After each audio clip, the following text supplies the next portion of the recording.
Hello my dear student, एक और question आपके लिए जो कि आपको 1 नंबर देने वाले हैं। 1 नंबर क्वेश्चन का देखें तो tan इनवर्स x माइनस का cot इनवर्स माइनस का √3 का मान पूछा गया है। तो पहले मुझे इसको और इन दोनों को मुझे इनके मुख्य मान अलग अलग निकाल लेने हैं। तो पहले मैं मान लूंगा, माना कि x बराबर, मान लिया मैंने tan inverse x, tan inverse √ और यहाँ पे इधर को मैं राइट हैंड साइड में यही बराबर में या इसके नीचे कैसे भी कर सकते हैं, y इक्वल टू मान लूंगा मैं cot इनवर्स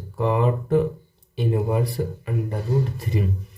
अगर मैं यहाँ से tan को इधर लेके आऊँगा तो ये हो जाएगा तुम्हारा tan x is equal to √3। अब ये tan में कितने का मान होता है, ये होता है tan इनवर्स, और ये तो tan x हो गया, और √3 होता है tan में π/3 की वैल्यू, यानी tan 60 की वैल्यू π/3। अब यहाँ से मैं x की वैल्यू निकालूँ तो मेरे π/3 आएगी, और π/3 जब ही मानी जाएगी जब मेरा ये वैल्यू है x की वैल्यू किसमें, इस इंटरवल में आ जाए, छोटा ब्रैकेट माइनस के π/2 से लेकर के प्लस के π/2, और ये इनके बीच में आ रही है, अतः x की वैल्यू मेरी यही है।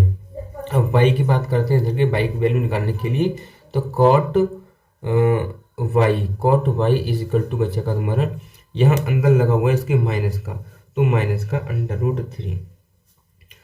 अब यहाँ पर देखें हम तो cot y is equal to minus का √3 दे रखा है। अब ये माइनस में कितने के बराबर होता है, माइनस तो लगा रहेगा, ये भी हमारा cot π/6 के बराबर होता है, यानी कि cot 30 की वैल्यू होती है √3, माइनस का लगा रहेगा।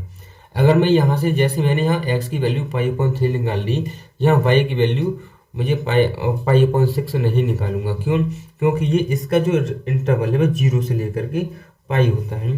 तो y की जो वैल्यू है मैं ये ना निकाल के फिर मुझे क्या करना होगा, क्योंकि अगर मैं माइनस का π/6 करता हूँ तो वो इस इंटरवल से बाहर निकल जाएगी, क्योंकि y की जो वैल्यू रहेगी वो y बिलोंग्स टू 0 से लेकर के पाई, इस इंटरवल में आना चाहिए, लेकिन ये माइनस की हो जाएगी तो इससे बाहर चली जाएगी।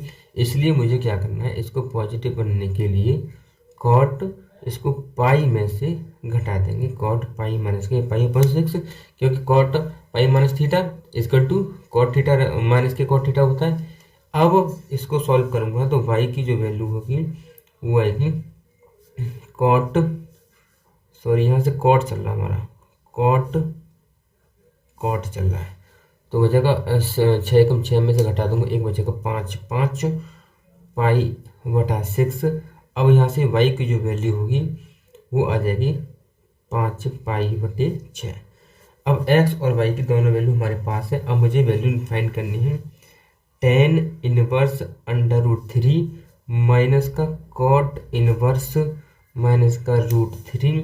इसको मैंने x माना था, इसको मैंने y माना था। x की वैल्यू निकाली थी मैंने π/3, इसकी वैल्यू निकाली मैंने 5 π/6, और मैंने एलसीएम ले लिया 6, और 3 2 जा 6, यानी 2 पाई माइनस के 5 पाई।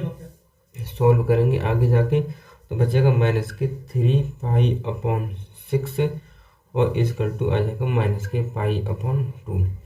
अब माइनस के π/2 जिस भी ऑप्शन में दे रखा होगा उस पर आप टिक लगा देना। अगर आपका मल्टीपल चॉइस में आए तो ऐसे कर लेना, अगर आपका वैसे 1 नंबर में आ रहा है, शॉर्ट अति लघु उत्तरी में आ रहा है, तो आपको इसका आंसर माइनस का π/2 आ जाएगा।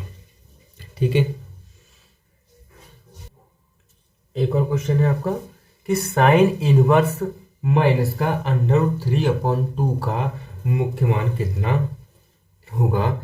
इसको सॉल्व करने के लिए पहले हमें इसको y मान लेते हैं। माना, सॉल्व करने के लिए माना y is equal to sine inverse minus का √3/2।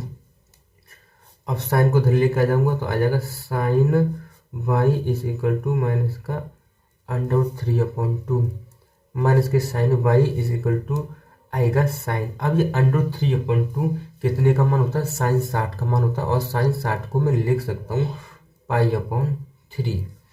अब ये अगर मुझे यहाँ से कंपेयर करूँ तो y इजकल टू माइनस का आना चाहिए, क्योंकि पहले माइनस को पहले अंदर ले लेते हैं। Sine y is equal to sine minus का पाई अपॉन 3, क्योंकि sine minus theta is equal to sine theta होता है। अब यहाँ पर ध्यान दें, अब मैं y इजकल टू माइनस का पाई अपॉन 3 ले सकता हूँ या नहीं ले सकता।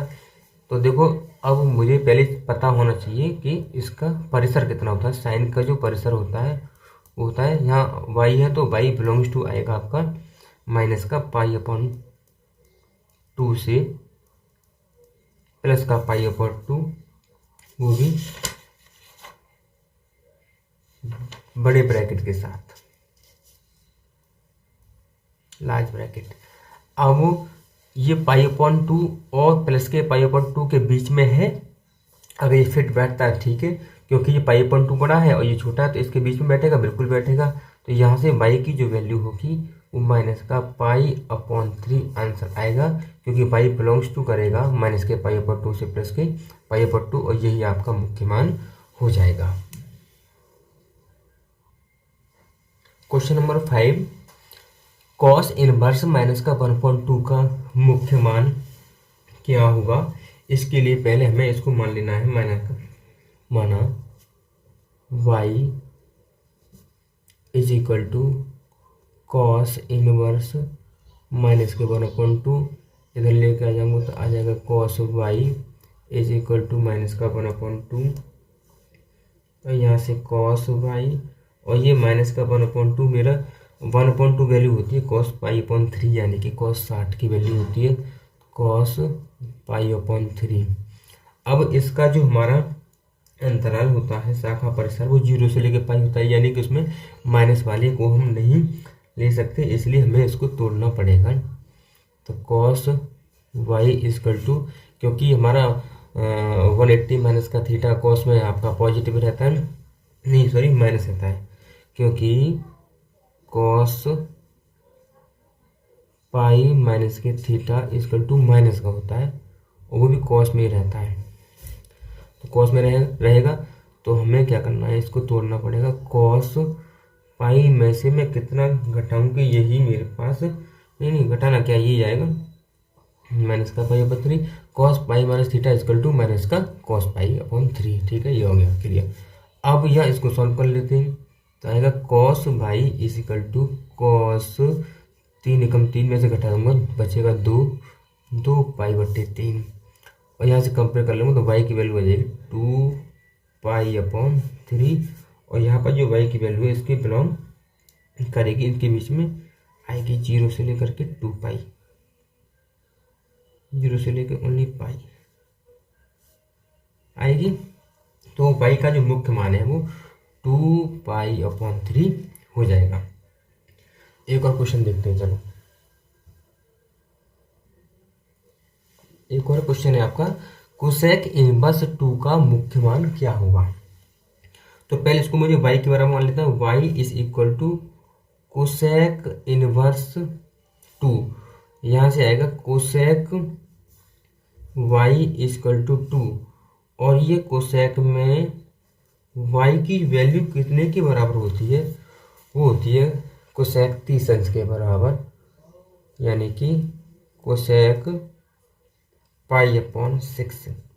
अब इसकी जो रेंज होती है वो माइनस के पाई बाई 2 से लेकर के प्लस के पाई बाई 2, जिसमें से 0 नहीं होनी चाहिए।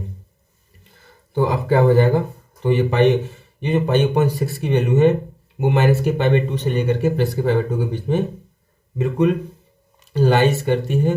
तो पाई की जो वैल्यू है वो पाई अपॉन 6 आंसर आ जाएगा मुख्य मान, क्योंकि पाई का जो वैल्यू है वो माइनस के पाई अपॉन 2 से लेकर के प्लस के पाई अपॉन 2, और जिनमें 0 नहीं होनी चाहिए।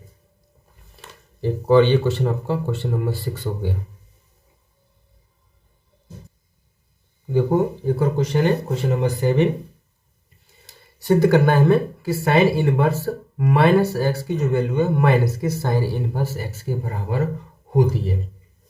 हम पहले इसको मान लेते हैं, माना इसके सॉल्यूशन के लिए मानते हम साइन इनवर्स माइनस एक्स की वैल्यू वाई मान लो या थीटा मान लो, दोनों से आ जाएगा। मतलब मानना है, मानने को कुछ भी मान सकते हैं। मैंने थीटा मान लिया, यहाँ से माइनस के एक्स की वैल्यू जो आएगी वो आएगी साइन थीटा के बराबर आएगी। अब यहाँ पर देखो, यहाँ से एक्स की वैल्यू निकालूंगा, वो आएगा मेरा माइनस के साइन थीटा आएगा। और साइन को मुझे पॉजिटिव बनाना है, तो इसके अंदर ये माइनस का साइन पहुंच जाएगा, क्योंकि साइन माइनस के थीटा इक्वल टू माइनस के साइन थीटा होता है। यहाँ तक हम इतना कर लिया। अब क्या है, अब इसको मुझे क्या करना है, थीटा को इधर लेके आना है, सॉरी साइन को लाना है लेफ्ट हैंड साइड में। तो ये हो जाएगी साइन इनवर्स में, तो साइन इनवर्स एक्स की वैल्यू हो जाएगी माइनस के थीटा के बराबर। और थीटा का जो मान है, मैंने क्या माना था, वो माना था मैंने साइन इनवर्स। तो साइन इनवर्स माइनस का x equal to sine inverse x. अब इस माइनस का यानी दोनों तरफ माइनस से मल्टीप्लाई करूंगा, तो इधर तो आ जाएगा माइनस। तो sine inverse x is equal to, यहाँ से आएगा साइन इनवर्स माइनस का एक्स। अब इसको रख दूँ मैं लेफ्ट हैंड साइड में, इसको रख दूँ राइट हैंड साइड में, तो मेरा आ जाएगा साइन इनवर्स माइनस का एक्स इज इक्वल टू, इधर लेके आऊँगा तो साइन इनवर्स एक्स। और यही मुझे प्रूफ करना था, तो हो गया आपका प्रूफ्ड। यही है, बस आपको ध्यान रखना है इस जगह पर। ये जो लाइन है ना, बस यही महत्वपूर्ण लाइन है, क्योंकि साइन माइनस के थीटा का मान आपका माइनस के साइन थीटा होता है, लेकिन कॉस के मामले में ऐसा नहीं होता है। ये ध्यान रखने वाली बात है। चलिए ठीक है दोस्तों।